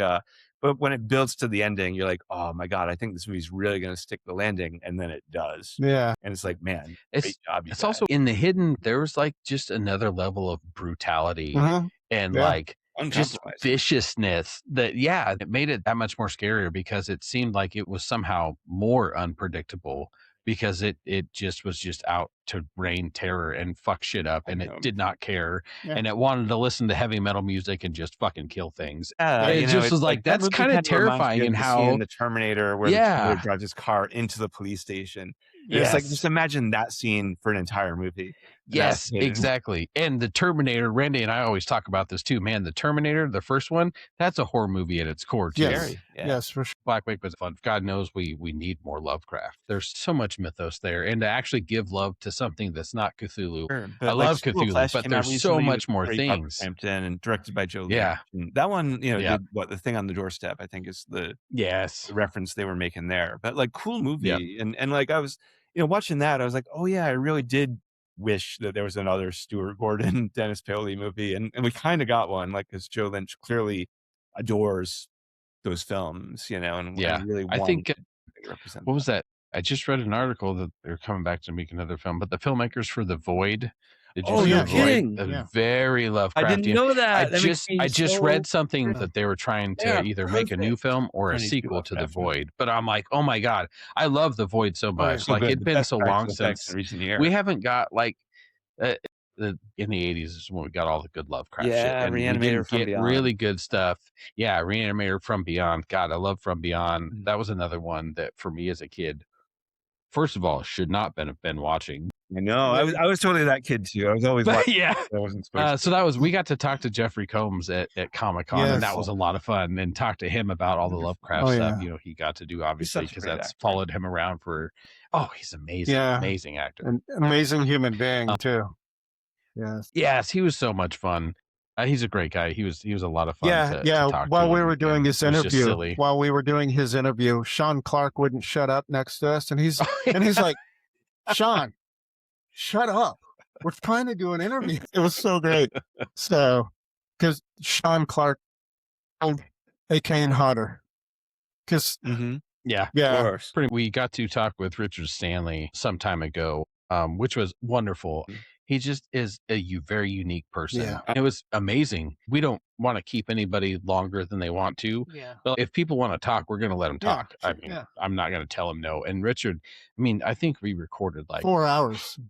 4.5. 4.5. Because he's so full of stories, but I really wanted to talk to him about The Color Out of Space because first of all, one of my favorite Lovecraft shorts. We had been so starved for good Lovecraft content. And then not only did we get a great Lovecraft movie, but Richard made his return with Yeah, it's Color been a Out of while. Space. So that was really cool to get to talk to him about Color Out of Space Sure. and loving Lovecraft so much, because I love when somebody has the balls to actually dive into a Lovecraft No, he was idea. unafraid, and it makes you wonder what his Because Island of Dr. Moreau would have been. amazing. Well, we kind of got He gave us that a little bit. Yeah. You got something. Yes. He yes. did. He gave us the story. There's he can so from he gave us information in the story and stuff like that, but there's stuff that he can't dive into Yeah. because Sure, like, contractually the line will come right after. there's another level of respect I give to filmmakers who are brave enough to dive into an aspect of Lovecraft and the mythos, because you can't just go in there and willy-nilly just do whatever you want. You got to be very careful, or because if you're not, it ends up being silly because it's so cosmic, but at the same time internal, that Right. your story finds its way living outside of its own world. It's no Right. longer believable within the realm, even though the realm of Lovecraft and Cthulhu and that mythos is so ridiculous and huge and wide. It's still a possibility. Unfortunately, I think a lot of Hollywood films fall into this aspect. No matter how big it is, they can't stay within the confines of the world they've created. Sure. And that's when you lose audiences and you Yeah. have a shitty movie, because Yeah. that I mean, wasn't I followed, do you feel like, know? mainstream cinema is very afraid of the H.P. Lovecraft stuff. I mean, look at what a hard time Oh, yeah. Guillermo del Toro always had trying to make, Yes. Mountains Madness, which is, I'm sure, like, would be, if he ever gets to make that movie, it's going to be something very special. But It would be but yeah, it's like, amazing. I'm sure, like, you read that script or you read the story, the novella, and it's like, man, this is going to cost a fortune, and it's so weird, and it's so singular, and it's so idiosyncratic, and Guillermo would be perfect for it. But even Absolutely. with, he had Tom Cruise attached to it for a little while, and they couldn't get it made, and like, that's really saying something, Which is It's like, crazy to think. Yeah. no, Yeah. someday, I hope. You mentioned Frankenstein, and Mhm. we're huge Frankenstein fans. Yeah. And the recent Frankenstein movie of Guillermo del Toro, we have lots to say about that. But Yeah, we anyway, I haven't it's really cool seen it, and I've seen almost all of Guillermo del Toro's stuff, but something about Frankenstein, I mean, I'm a little afraid to watch it I was just too. because, like, yeah. it's so close to his heart, and I'm like, oh my God, I feel like he's done a lot of the things that are probably in his Frankenstein movie and other stuff. And I was just like, I don't, I mean, I'll watch it someday, of course, but like, I'm a Sure, little sure. resistant just because it's like, I just don't want to feel disappointed at like Right. what Yeah. I believe Guillermo del Yeah. Toro's Frankenstein should be. Well, see, so I haven't Yeah. seen it yet. I've Yeah. been But I've been adapting the novel since like 1981. Oh, of course. 'Cause- Yeah, wonderful. I've read it 5 or 6 times in my life, and every time I go back to the adaptation, I'm rereading it again. Oh my God, yeah. Yeah, So much there. yeah, and it's like, how do this needs to be a I mean, three-part Frankenstein movie, is such it's because there's You could do 3 movies out of it. it's such a Yeah. great story Yeah. and one of the greatest stories of all time. The whole reason I brought it up was because you mentioned the influence he had on the creature in Slapface, which didn't cross my mind while watching it, but you saying that makes my brain click in multiple scenarios with that, and it kind of makes me fall in love with it just a little bit more, the Oh, that creature. makes me happy to hear. It's not that there aren't any more original ideas, it's the fact that everyone's influenced by something. Oh yeah. It's impossible not to be influenced. Hugely. And Slapface is a great example, because that didn't necessarily come across and slap me in the face, pun intended. That was something that you thought of in the writing, but at the same time, knowing that aspect, because the creature, the whole story itself is it's one of the greatest stories ever written, ever told. One of the greatest books ever and written, will no forever doubt. be. There's just so much there that is so fantastic. There's a special sauce with Frankenstein that if you infuse it just right within your creation that you've made, it does something great to it, and it elevates it if it's done right, and you may not even notice it, like with Slapface. Obviously, you were in the right mind there. Love It's the shown through material in so much, the like you creation. guys. I'm passionate about it. And the second part of that is, you mentioned my favorite part of the novel, and that's it's the whole sequence with him and the family. It's so moving. Yeah.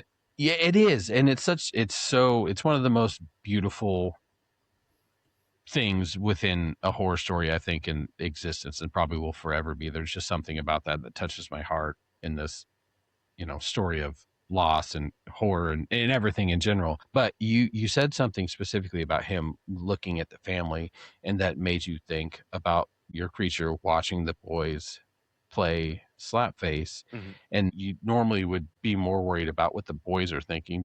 You're presenting it from the monster has thoughts behind this, and it's not just the human characters' thoughts behind this. That just created a vision in my mind of the creature watching the children. The monster itself, it's not an alien as in outer space, but it's an alien creature to reality. But at the same time, it is viewing something that is alien to it too. Like watching these two humans play Slapface, like as a monster, you'd be like, what the fuck are these humans What are they doing? What a stupid creature. You're slapping each other? Like, what the hell is this? But that's one of my favorite things about doing this is getting to talk to the filmmakers and what they were thinking at the time, because it's so cool how you see that evolve into the film and all that. And I think other people that hear that, hopefully that listen or watch, will rewatch Slapface and have that on their mind. Because I know I'm going to go rewatch Slapface with Frankenstein on my mind and see what else pops into my head with that. And it's great because that means watchability, which is a big deal for horror films. We talked about Obsession, and I'm going to be straight up. I don't know if I'll ever watch that movie again. Yeah. And not because it's a bad movie, but I'm like, I don't know if I want to sit through that again. Like, that was harrowing and film. dark and anxiety ridden. And like, also, I mean, different people react differently, but I've been with my wife and we've been together for 17 years. So the idea of putting yourself back in those shoes and thinking about that, and then thinking that something like that could happen, because even though it seems ridiculous, it's so reality based that you feel that like movie's it way can more happen. realistic than you might think. Yeah, exactly. And so that's crazy. But at the same time, that goes into your films too, because there's something with Slapface and the Mortuary Assistant specifically that has that baseline of actual, real, tangible existence in the world. You know, it doesn't feel so fantastical that you're like, okay, I'm watching a ridiculous horror movie. And so I can shut you my asked mind about off and Stephen King exist with before. that. I think that probably is part of the King influence too, is that, sure, you know, when he's writing a book, like he really grounds the reality of the characters, you know, so you know, like when you read Cujo, you really know that car that the kid and the mom are like in, you know, you're like, 100%. oh, this does feel like something that could actually happen. You know, you've had those cars, but there's a little problem with it. It's like, I got to deal with it eventually. And, you know, the way that he writes about marital struggle in Cujo, you know, all the stuff that's not related to the horror aspects of it. You're like, man, all that stuff feels like so grounded and so real and so accurate. And then once you place the horror element into that world, it makes the horror stuff feel so plausible too, because like the rest of it feels so grounded and real. But he was doing that in the Night Shift stories. He was doing it even in The Stand, which is like the most fantastical Lord of the Rings style, like epic narrative. Right. He opens it inside of a gas station with a bunch of dudes sitting around drinking beer, Right. you know, which is the most like blue collar, like regular, you know, like again, you know, where I grew up, there was like, that was just daily life, you know, like, and then that scene takes place in Texas, but it could have been in Maine, you know, or New England, because it's like a bunch of dudes sitting around drinking beer and talking. That was like most of the people I knew while I was a kid. You know, I'd be under the table, like drawing pictures while they'd all be sitting around drinking beer and telling silly stories and shit, you know. Absolutely. That was part of it. But grounding it in reality and then introducing the horror is always, you know, a Stephen King. 100%. Absolutely. Yeah. So knowing that the Mortuary Assistant was coming, and because I was a fan of Slapface, I was preparing myself for watching Mortuary Assistant when it came out. And when I know a movie's coming out that I know I want to see really bad, I always start thinking about other movies that may be in line with it. And so specifically for Mortuary Assistant, the movie that kept popping in my mind before watching it was like Autopsy of Jane Doe. Of course. And I was kind of preparing myself for the similarities, but I also was putting that in my mind because I know eventually I'm going to base that on whether or not it surprised me. And of course, after watching The Mortuary Assistant, that Autopsy of Jane Doe was not in my mind in a good way. So it was really exciting. Because that's an excellent film. Yes, I didn't rewatch that movie before doing Mortuary Assistant because I didn't want to feel the shadow of it over me or feel the influence of me, you know, because it's a terrific film with a great performance by Brian Cox and really smart. Oh man, Brian Cox is such an underrated actor. Great actor. But it's a testament to your film that you made and released, because I think a lot of viewers watch something else, they're attributing it to another film that they're familiar with or another film they like. So a lot of times after watching the movie, I'm like, okay, I didn't end up thinking about that at all. Not Sure. only that, I That makes me thoroughly happy. enjoyed what I watched. So kudos to you. It's really exciting for the Mortuary Assistant to exist on its own. When your own film can transcend another film that is somewhat beloved in the horror community. So that's really awesome. So we always ask everybody who we talk to if they had a dream project, what that dream project would be. So like we're talking, you have access to anybody you want in front or behind the camera, whatever amount of money you need, whatever story you want to tell, whatever it is, mind running wild. What would be But the there is a ultimate thing you caveat would to want that. to make? Okay. That What is Craig the and I caveat? have to be in the film. No, I'm just kidding. I'm just kidding. Oh no, Jeremiah just ends the call. Yep, nope, we're done. No. Like so, the project would be so in Clive Barker's Books of Blood. There's a really great story called Rawhead Rex, which is a monster story. My God. Yeah, they made a movie out of it already that Clive Barker has Yep. disowned, and Yeah. you can see why if you watch the movie. There's a lot. You're of going to talk problems about with the it. graphic novel now. And it was when Clive Barker, like that was the movie that made him decide to direct Yes. Hellraiser yes. himself. And then Yep. when they did Candyman, even Bernard Rose was his friend, and they made decisions about that movie together, such as shooting in Cabrini Green and stuff like that. So Clive Barker, like Rawhead Rex was the movie that made him want to take the reins a little bit harder, like when doing films. I still love the movie though. It's so, But it's so that movie is Yes, pretty it flawed, is. and the story is pretty phenomenal. You read that story and it has such a sense of place and atmosphere, and I would want to shoot it in in the original location in the United Kingdom, and with actors from that region, because it's so specific to like where it's set. So UK actors, except for you guys, but you guys would have to have non-speaking roles because there's nothing worse than an American trying to be cool, I agree. whatever. And then Oh no. hire Norman Cabrera from Mortuary Assistant to create the Rawhead Rex creature, because that special effect, that monster design has to be spectacular. Oh, and you, sure, and you need to yes. put the resources behind making the monster look incredible, which is one of the Absolutely. failings of the previous feature, was that they just didn't put the resources into the effects, Yep. and you would want it to be practical. And I just think it's an uncanny story. It's like, Clive Barker always thought of it as like, what if you took the plot of Alien but relocated it to a very rural part of the United Kingdom? I think it's County Kent in the story. But you read it and you're like, oh my God, it has so much momentum. It's like, and the monster's just barreling through, and characters that you think are going to be like major players get completely wiped out, like pretty early on. So like, I it's love when that happens in stories. yeah, you never know who's gonna. I mean, it's that wonderful thing in horror movies where, it's like when you are watching a movie and you're like, oh, people aren't gonna die in the order that I expect. Rawhead Rex does that impeccably, and then it has this freaky, amazing weird job. Clive Barker imagery with the priest and all this other stuff that is like Of course. utterly bizarre and uncanny. So Rawhead Rex, making that into a movie that honors the spirit of Clive Barker's story, is shot in the actual location, and has special effects by somebody as great as Norman Cabrera, and then with Clive Barker's blessing, of course, because like I would want to honor his intent. Did you talk about the which not amazing all graphic films do, novel? that are adaptations. I mean, my God, Rawhead himself great, in right? that is Right? like scary Right. as fuck. So Yeah, it's so good. The design is so good. In the Hills, the City is also like really well translated in the graphic novel format, and that one would be really hard to do as a as a narrative feature or something like that. You would have to use CGI, and it would just lose the effect. But if we're done with an animation or something like that, it would be pretty cool. And then graphic novel is the perfect form for In the Hills and Cities, and Rawhead Rex has been best represented in that form so far. if somebody Oh, told yeah. me It'd be I a great could, movie. any Clive Barker story, that would have been it too.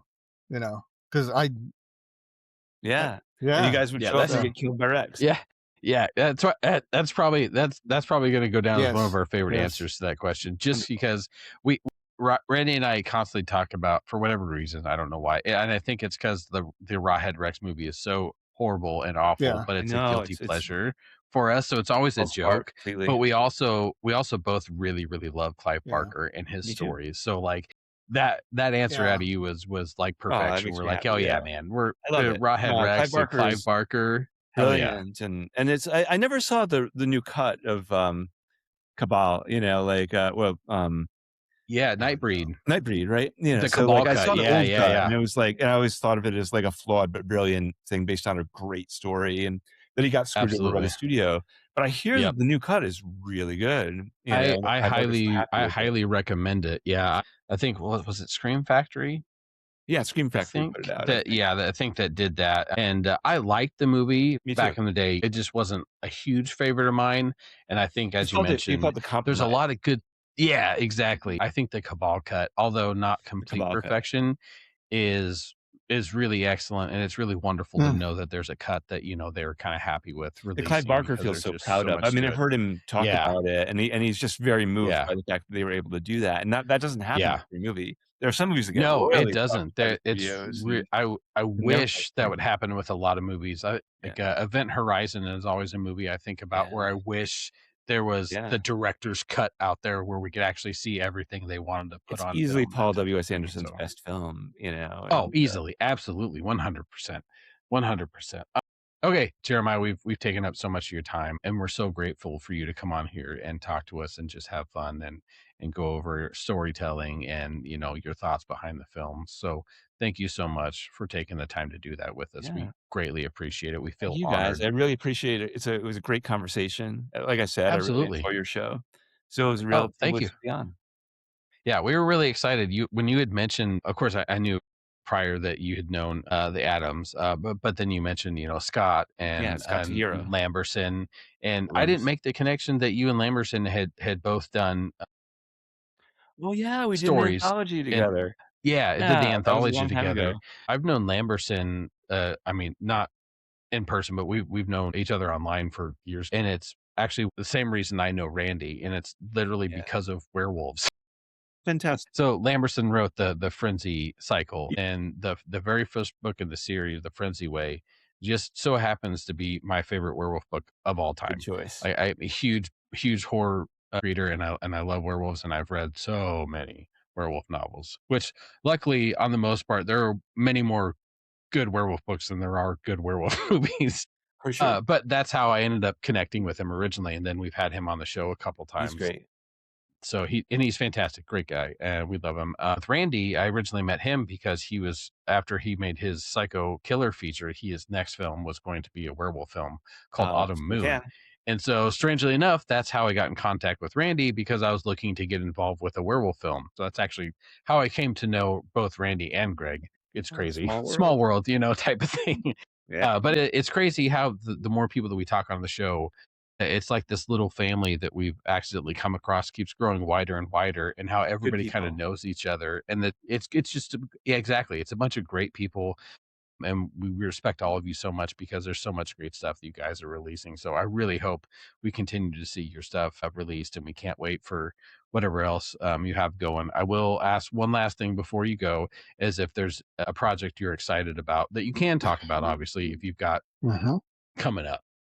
Yeah, there's a lot of stuff in development that my NDAs prohibit me from talking about, Sure, but totally understand. Totally but one that understand. I can say is that after we finished post-production on the Mortuary Assistant, I went to Cambodia to make a monster movie in the jungle called Faceless. Oh, sweet. And Okay. all I can say about that right now is if you make a movie in the jungle, well, let me put it this way. Spielberg will never go back to the ocean.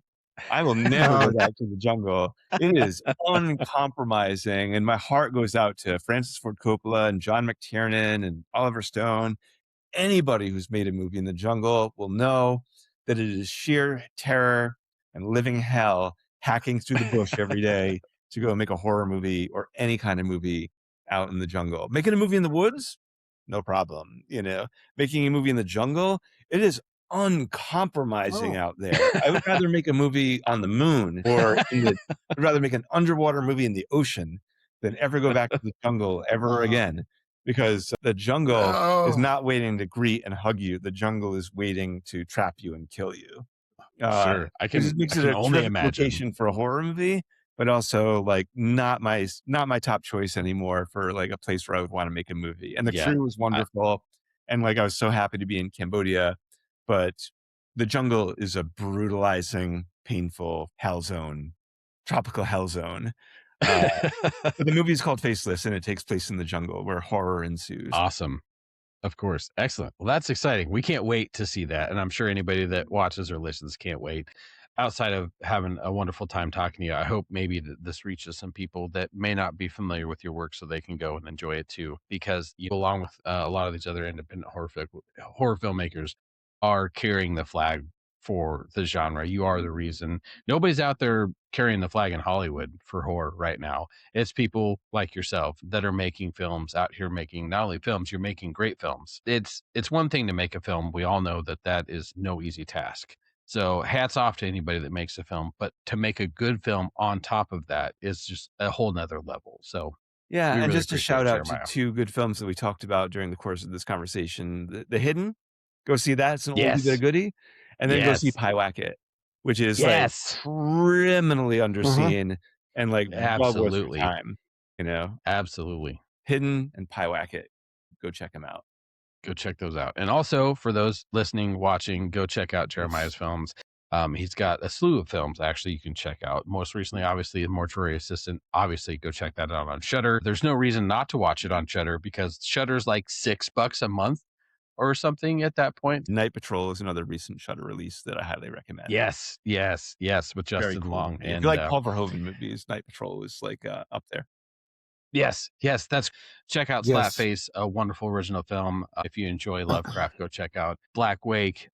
Gosh, I'm gonna forget all the list of stuff you've done, but just, you know what, go to Jeremiah's IMDb page and just look up his stuff, because you've got a slew of other short films that should be watched too, not just your full feature releases. So again, Jeremiah, thank you so much, man. We really appreciate it. You take care and have a good rest of the evening. Thanks, man. Good night. Take care. First.